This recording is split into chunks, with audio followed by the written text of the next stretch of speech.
welcome back. Today we're going to look at this book. That's right, The Making of Star Wars, the definitive story behind the original film. So this is basically talking about, the New Hope and New Hope, should I say.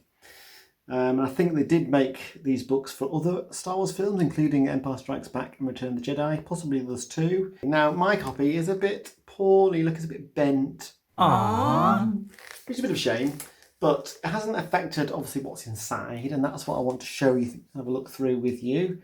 There's a nice photo on the front there of a young George Lucas and a young Mark Hamill. This must be when they were filming the scenes at the beginning of the film, with the in the sand with Obi-Wan and the Jawas and the Tusken Raiders and so on. It's got a foreword by Peter Jackson, incidentally. I believe Peter Jackson and George Lucas are pals.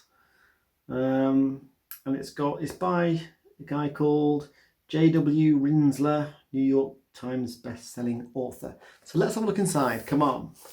Right, so here we are. One of the first things, obviously, to mention about this book is it's huge. It's very comprehensive, I think would be the word. It's got a dust jacket, glossy dust jacket. It's got here, the retail RRP is £40. It's kind of a silvery, glossy front, and then I think that is George Lucas's signature, maybe.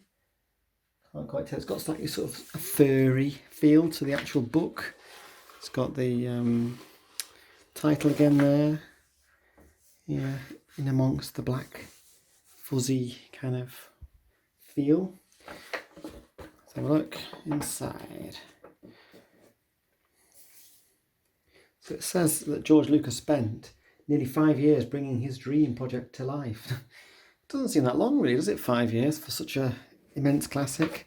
I bet Peter Jackson, he spent longer than that making the Lord of the Rings films, didn't he? Certainly. Was it 10 years? I don't know. It says here, anyway, lavishly illustrated with hundreds of images spanning the creation of the film, The Making of Star Wars is a piece of cinema history. It's a true story of the human endeavour and creativity that led to the production of one of the most outstanding and innovative movies of all time. The Making of Star Wars. Here we go. So there's the contents page. There's a picture of Peter Jackson and George Lucas palling it up there. So Peter Jackson, when he was 16 years old, that was when Star Wars arrived in his life. He loves visual effects and fantasy. Ever since he was 8 or 9, he'd been harbouring ambitions to make films. And on he goes, talking about the release of Star Wars. So what this is, by the way, essentially is a series of interviews here with various sort of cast members and so on, spanning from, 1975 to 1978, so over 3 years. Now, we're not going to be able to do the whole book, there's too much of it, but we're going to just skip through a bit and have a look at some highlights. Look at this. This is Luke Skywalker in an early illustration. This, I believe, is George Lucas riding on the back of 2 police motorbikes. I don't know what led to that happening. It doesn't seem very... it seems unprofessional, doesn't it? Dangerous. Here's George Lucas on here demonstrating to an actor in his first film, THX 1138, in 1969, How the Robot Police Should Stand. Interesting, eh? Here's George Lucas and Francis Ford Coppola, whining and dining. Anyway, as you can see, look, there is a lot of information. It's quite a small font, actually. So, that's something to bear in mind. It's actually a really tiny font. Some of it's quite difficult to read. I mean, I'm no youngster myself, so I would have to get up quite close to this to be able to see it. I imagine some people might even need a magnifying glass. Anyway, lots and lots and lots of very interesting stuff in here. As I said, I'm not going to be able to dwell. This is, I think this is George Lucas's office. Remember, what does it say? In his former home. A desk which he made out of 3 doors, which is still there. And Lucas could stare out the 180-degree wraparound windows while writing and suffering through the first drafts of the Star Wars. So at least he had a good view, right? Maybe we could credit that view to inspiring him. More whining and dining happening there. So let's just carrying on. Something here about Flash Gordon. There's a lot of photos of George Lucas, it has to be said. Even though it's about Star Wars, it seems to be about George Lucas more than that, really. Anyway, if you love Star Wars and you think you know everything about Star Wars, then I don't know, maybe you need to look at this book, because I'm sure there's stuff in here that you won't know, such as the level of detail. Here's some early drafts of, I believe, C-3PO. And it's using references from Fritz Lang's Metropolis as a guide. I like that one. Here's Darth Vader looking a bit strange, look. Early Darth Vader, I like that. And that's kind of a little bit the shape of how his helmet was in the end. But this is, a guy called Macquarie. And here's some early Darth Vader sketches. He looks a bit incompetent there, the way he's running. Alrighty. Here's some artwork from Macquarie, I believe. Yeah, Ralph Macquarie, that's the guy. He's done a lot of Star Wars work, hasn't he? Other books have been published by him and featuring his artwork. Here's, I think this is Han Solo having a kind of a face-off with Greedo. Am I right? In the cantina.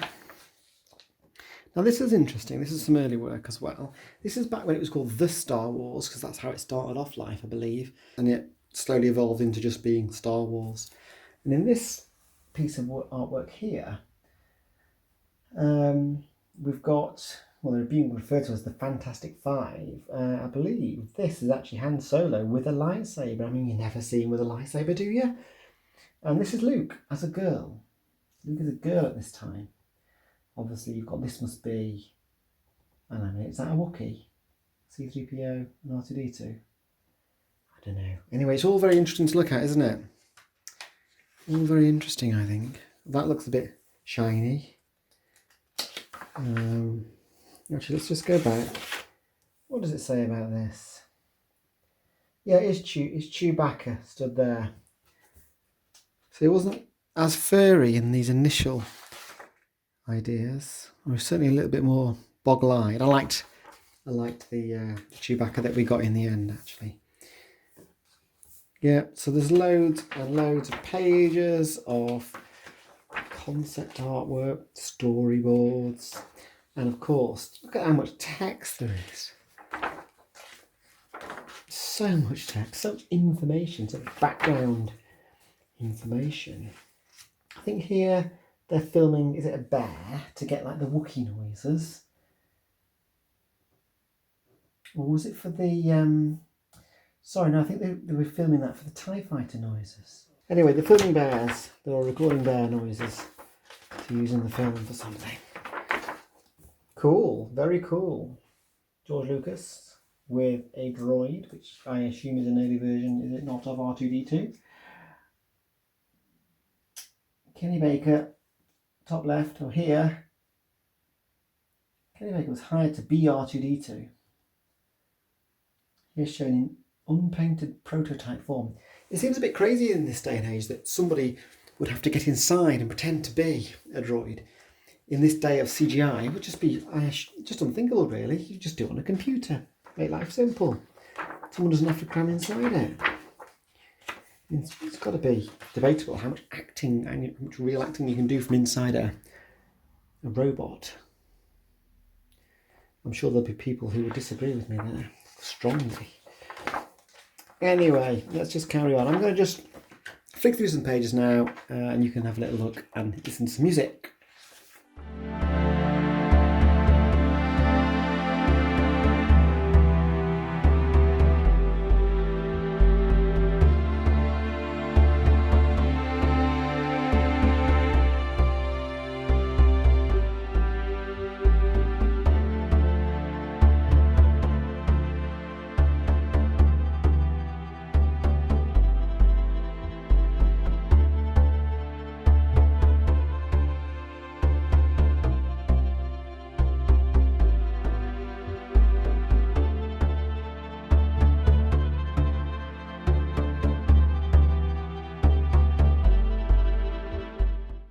Again, They're recording walrus sounds in the drained walrus pool in Marineland. Did they drain it on purpose to get the acoustics right? I don't know.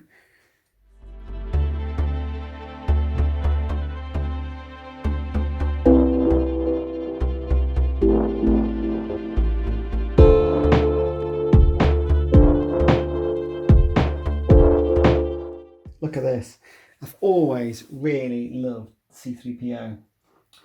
I mean, to be fair, he's annoying to listen to in the films, isn't he? He whitters on, he's just so kind of an irritating, I suppose, an irritant. But he looks amazing. I just love the design of him. Still looks good today.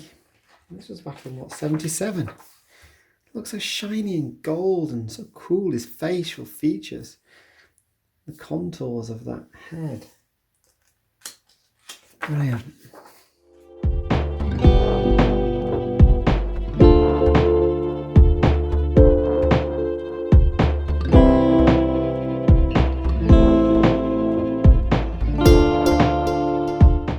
This is really interesting. So this is the bit where Luke comes back and sees his uncle and aunt and they've been kind of fried.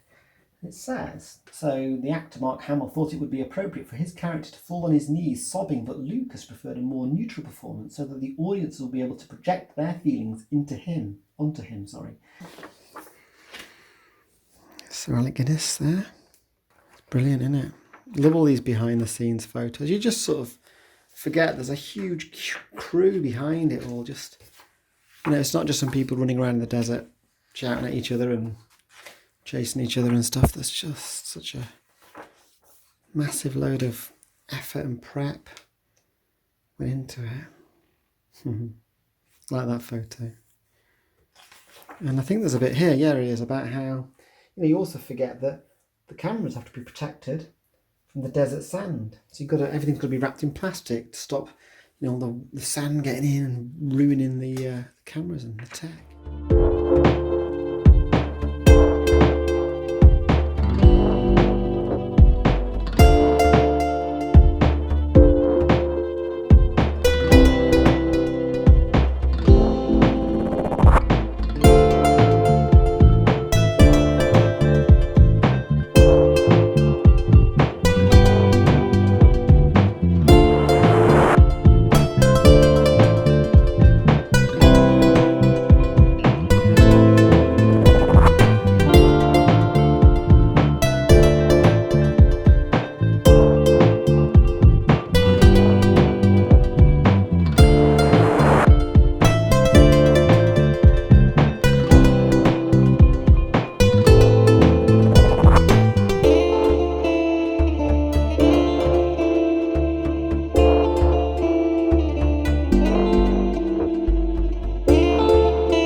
So loads and loads of storyboards towards the end.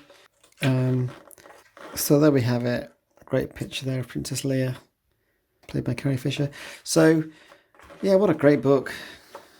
Personally, I prefer the first 3 films that he made. I'm not so keen on the others, if I'm honest. And I know a lot of people share that opinion and some people don't. But, well, if you want to know more about how Star Wars was made, I think this is the book to get. Oh, listen to that. Squeaky, squeaky. Yeah, this is the book to get. So we can all agree, my copy has not been, treated well in the past. Secondhand, it's bent, and that's a shame. But it's an amazing book about an amazing film. And, I'll probably never actually get the chance to read everything in this book, but it's something I will definitely dip in and out of and have a look at from time to time. And I'll be posting more similar videos as the weeks and months go by. Hopefully do at least one a week. So don't forget to subscribe if you've not already, so you can be notified when I do post. See you next time.